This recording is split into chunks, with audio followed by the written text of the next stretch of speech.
Good evening and welcome. I am Amarachi Ubani. Tonight, Senate President Bukola Saraki and Senator Dino Melaye appear before the Senate Committee on Ethics and Privileges to deny allegations of wrongdoing leveled against them. House Committee on Aviation inspects rehabilitation work at the Nnamdi Azikiwe International Airport, Abuja. Members skeptical about its completion date. Aviation Minister vows to resign if deadline is not met. A police in Rivers State arrested 3 suspects for alleged brutal murder of online marketing company's delivery agents. And Russia's main opposition leader, Alexei Navalny, is jailed 15 days for resisting arrest at anti-government protests in Moscow.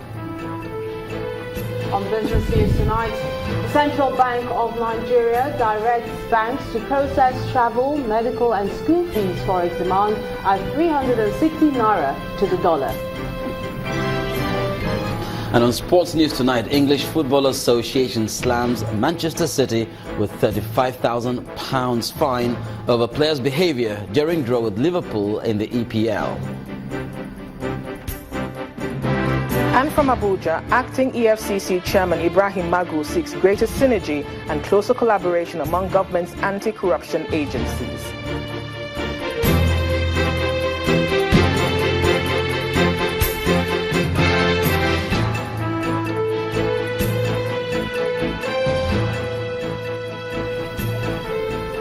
We begin tonight in the nation's capital, Abuja, where the Senate President Bukola Saraki today appeared before the Senate Committee on Ethics and Privileges and denied allegations that he imported a bulletproof Range Rover. The committee is investigating allegations that the seizure of a bulletproof Range Rover allegedly belonging to Dr. Saraki was the reason the Senate was moving against the Comptroller General of Nigeria Customs Service, Colonel Hamid Ali. The Senate President says he decided to appear before the committee to protect his name for the good of the Senate and as an institution and for the country's democracy. The committee has also heard from the Vice-Chancellor of Ahmadu Bello University on allegations that Senator Dino Melaye did not graduate from the university. Our correspondent, Larry Lasisi, reports. Been the beginning of the procedure. The committee room is filled. Journalists struggling to capture every unfolding event are in every corner of the room. The Senate Committee on Ethics and Privileges is set to probe allegations that Senator Dino Melaye did not graduate from Ahmadu Bello University and also look into allegations tying the Senate President to a bulletproof vehicle that was apparently cleared with forged custom documents. Do solemnly swear and affirm. The first to appear before the committee is Senator Melaye, and he clarifies. I also have the 3rd document to tender, which is my results from the Ahmadu Bello University, certifying me a graduate of Ahmadu Bello University. It is then time to hear from the Vice-Chancellor of the Ahmadu Bello University. From the records of Ahmadu Bello University, Zaria, distinguished Senator Dino Melaye, who was at that time named Daniel Jonah Melaye, graduated with a 3rd-class degree of the Bachelor's of Arts in Geography in the year 2000. The committee also hears from Senator Alun Dume, who moved the motion on the issues in plenary. He explains why he raised the motion on the allegations involving the Senate President and Senator Melaye. I raised point of order 1415, which I did in order to protect the integrity of this Senate and to provide a forum like this where the facts will be brought to bear and everybody can see it. The Senate President also appears before the committee with several senators coming with him. He speaks on the allegations. At no time did I import any SUV Range Rover. As you know, this is a vehicle that is not a personal vehicle, a vehicle that was processed through the National Assembly. I don't know anything about the importation. I didn't appoint any clearing agent or anything like that. Like most of the vehicles that are here, you only know when it's delivered to you. The committee also hears from the vehicle dealer. From them, we facilitated the supply of the vehicle to the National Assembly. There was never a time we sell vehicle to Dr. Bukola Saraki as a person, or we deliver vehicle to Dr. Bukola Saraki. Now, the Senate committee concludes it will meet with officials of the Nigeria Customs Service on Tuesday, the 28th of March, before putting together its report on this matter for submission to the Senate. Lanre Lasisi, Channels Television News. The House of Representatives Committee on Aviation has expressed reservation over the completion date of the ongoing rehabilitation work at the Nnamdi Azikiwe International Airport in Abuja. Speaking to journalists shortly after inspecting the runway of the airport, Chairman of the committee, Honorable Nkiru Onyejocha, criticized the level of work at the airport. She warned the contractors to keep the original completion date of April 19, 2017, as the committee will not tolerate requests for an extension of time.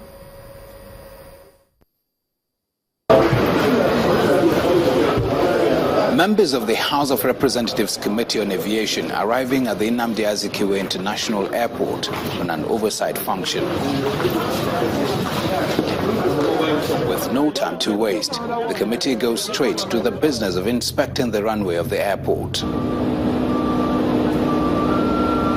That done, the chairman of the committee provides her assessment on the level of work done. From a layman's angle, which I am saying that I have concern that this work might not be completed, but they keep saying it will, because what we have done is what we have seen is the civil. We are concerned about the mechanical and about the lightnings. Officials handling the rehabilitation, however, disagree with members of the House Committee on Aviation as they insist that the target date of completion remains achievable. It will be finished within 3 weeks. We have a program, as I said, we have a program, and we are following that program. We have a program and progress. Just as it's not here, I will have shown you. The program is going along with the progress is going along with the program. And from our program, the program ends 19th of April, and the progress is along with that. We've been working. The termination of the cables have been done, and if you go through the site, you will see most of our cables lying by the shoulders of the runway. They have been prepared. So immediately we have the finished surface pavement. We start coring and cutting of the wireways, and I can reassure you that within a week we can achieve our own installation. The runway of the Nnamdi Azikiwe International Airport was closed on the 8th of March 2017 for total rehabilitation, with a completion date of 6 weeks, which ends on the 19th of April 2017. Meanwhile, the Minister of State for Aviation, Hadi Sirika, has said he will resign if the Nnamdi Azikiwe International Airport runway is not reopened in 6 weeks as planned. The federal government has shut down the airport with effect from March 7th, while Abuja-bound traffic was diverted to Kaduna International Airport. The promised date for the reopening is April 19th. An airport's greatest asset is its runway. This is where the takeoff and landing of aircraft takes place. But when the runway fails, as it has in the case of the Nnamdi Azikiwe International Airport in Abuja, there will be need for repairs. The ongoing rehabilitation of the Abuja airport and its subsequent closure is the reason for this occasion. The Minister of Information and his counterpart for aviation and members of the Aviation Roundtable are present. First, a welcome note from the group. We've been yearning for one of us to be aviation minister, and we got a captain. We want to engage you on permanent basis so that whatever we think, we will not see government work in that direction, and we are working in this direction as it were in the past. For the Aviation Ministry, updates about the situation is important as the Minister debunks a recent social media report that the airport reopening has been moved beyond the original date of April 19. 6 weeks timeline for the closure remains. After 6 weeks, the Abuja airport will be reopened. The remaining work on the runway will not necessitate the closure of the airport. When the Minister of State for Aviation takes the microphone, he's certain the work in Abuja is on course and adds he will vacate office if the airport fails to open on schedule. What happens if you don't beat the deadline 6 weeks? I say I will resign. Yes, I will.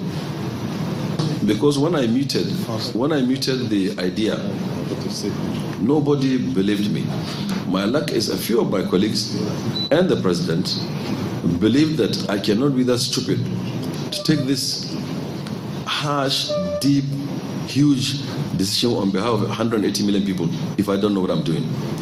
While many passengers are eager to see traffic return to Abuja in another 3 weeks, the Kaduna International Airport still remains the alternate airport with land and rail options to the capital city. Bukola Joe Oketumbi, Channels Television News. The people of Abuja will surely get justice for the crime that was committed in the area. That assurance is coming from the Cross River State Attorney General and Commissioner for Justice, Joe Abang, following a food poisoning incident that claimed 2 lives and affected 44 other persons across several communities in the local government area. Justice Abang was speaking to Channels Television in Mbube, where the unfortunate incident occurred. Reacting to the arrest of a suspect who made confessional statements in police custody, Justice Abang says the governor, Ben Ayade, had given a directive that the law must also go after other local criminals perpetrating violence in rural areas. Staying with crime and criminality, men of the Special Anti-Robbery Squad in Rivers State today arrested 3 suspects, including a young woman, for allegedly conspiring and killing a delivery agent of a popular online marketing company. The agent was reported to have responded to an online demand by the suspect to supply mobile phones, but he met his death when he was brutally murdered by the suspects and his body dumped in a sewage pit. The Commissioner for Police in the state, Zaki Ahmed, said it took the cooperation of some residents to nab the suspect. The atmosphere around Location Road Extension in Port Harcourt, the River State capital, suggests that something strange may have occurred. Men of the Special Anti-Robbery Squad and other officers of the River State Police Command lead everyone to what appears to be a disturbing crime scene. The decomposing body of a delivery agent of a popular online marketing company dumped there by his killers is exhumed. Drag him off. Although police say these suspects have confessed to the crime, there is an argument as to who among them actually carried out the act. On my way to this Aziz, I saw him at that extreme. He was packaging something, like I think someone was packing in the waste bin, the black waste bin. So he said, "You go inside, go inside, man, go chill out inside." And he's coming to start to walk. Then after they asked, "What are you doing close to the soccer way?" He said he wanted to change chamber. I overheard that too. He said, "Okay." I went inside, and I went inside the room. In the bath where they do take baths, I saw a spit of blood. It's me and this guy, because I was trying to hit somebody on the head. The blood was rushing. Speak louder. Talk louder. He hit somebody on the head, and the blood was rushing. The fear, I was vibrating. I didn't know how to do. If I'm lying, God, I didn't. The CP says it took the cooperation of residents to crack this crime. Some community members noticed some suspicious movement and they reported to us. So when we got them arrested, we interrogated them and they opened up. So what I want to say is members of the public should believe in us, should confide in us, should give us information. This perhaps serves as a note of warning that online marketing and delivery operators, including those who patronize them, should begin to factor in security issues in their operations. Emmanuel Irei, Channels Television News. In part 2 after the break, the Lagos State government launches crime prevention initiative, recruits 5,700 youth for neighborhood safety corps. Do join us again.